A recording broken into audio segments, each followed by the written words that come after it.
Winnie Goes for Gold, read by Alex. Hello.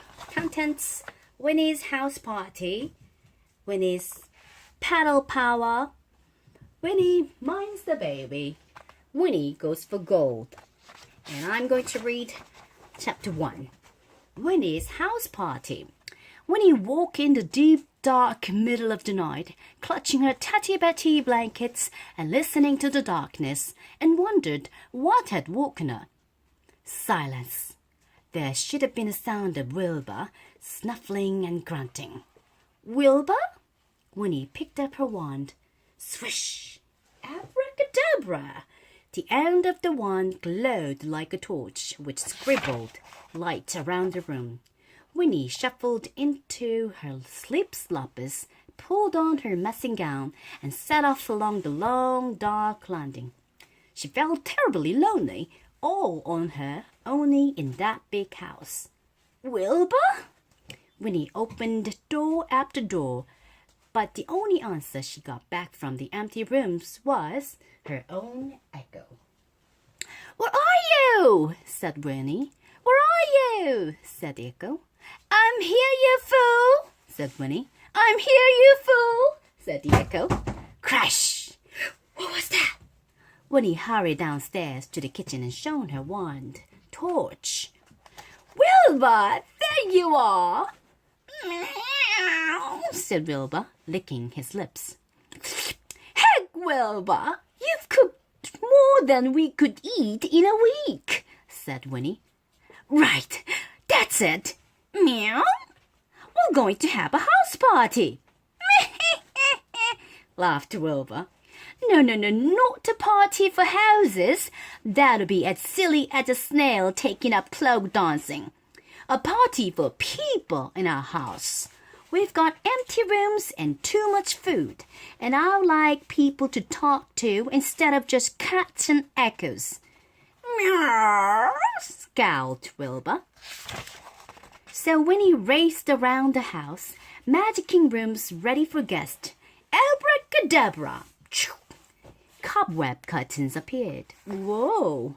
Abracadabra! There were suddenly toad-plump cushions, vases of thistles, slug-slime soaps in plastic packets, and more. Our guests will be as snug as a whole termite hill of bugs, said Winnie. Abracadabra! Winnie magicked herself a magnificent party dress. Now we just need to plan an itinerary. Meow. Oh, it's a list of what we'll do and when we will do it, said Winnie. You'll have to write it down, Wilbur. Itinerary. 8 a.m. Guests arrive. Show them to their rooms. 9 a.m. breakfast. 10 a.m. play hide and seek in the garden. Ooh, that'll be fun. 1 p.m. picnic lunch. 2 p.m. games with bats from the battery and balls. 6 p.m. supper. 7 p.m. watch DVD. The name is Witch Upon a Star. 8 a.m. bedtime. There, said Winnie, pinning the itinerary to the fridge. Her witch watch said it was 8 o'clock already. Ding, ding, ding, ding, ding, ding, ding, ding. Oh, but where is everyone? Said Winnie. Oh, oops, I've not invited them yet.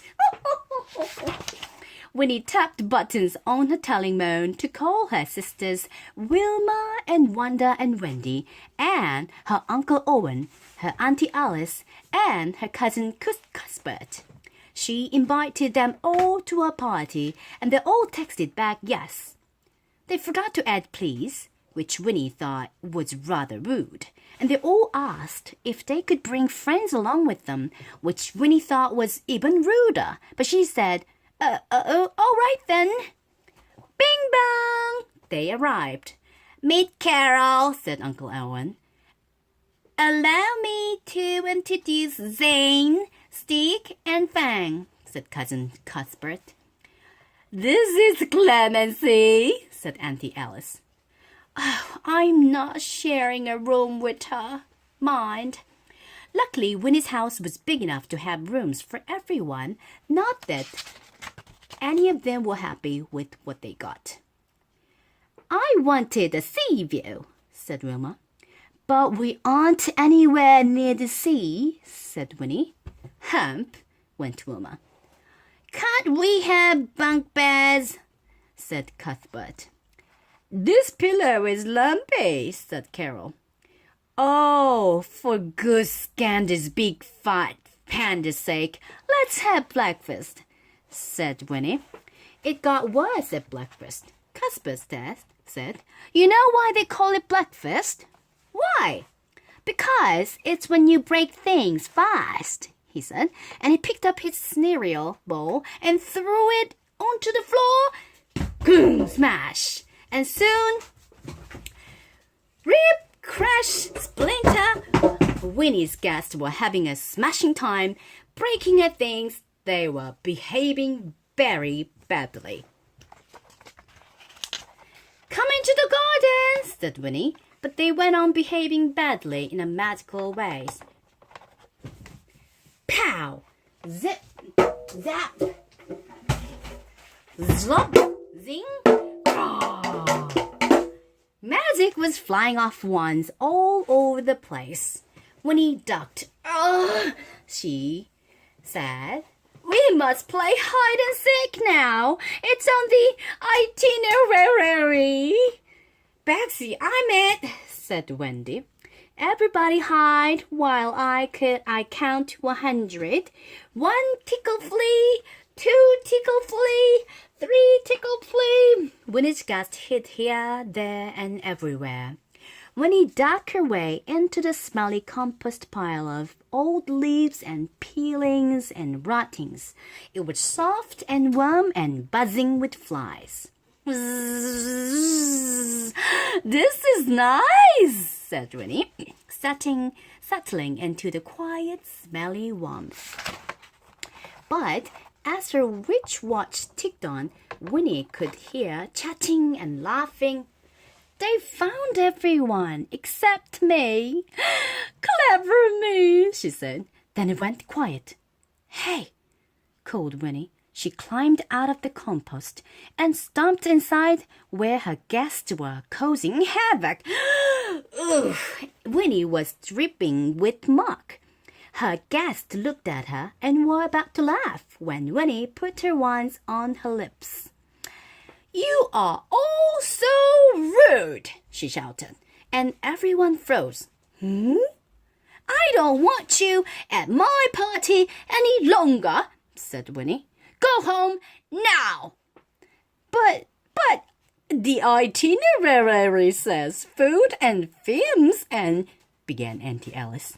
Winnie was wondering if they would all refuse to go when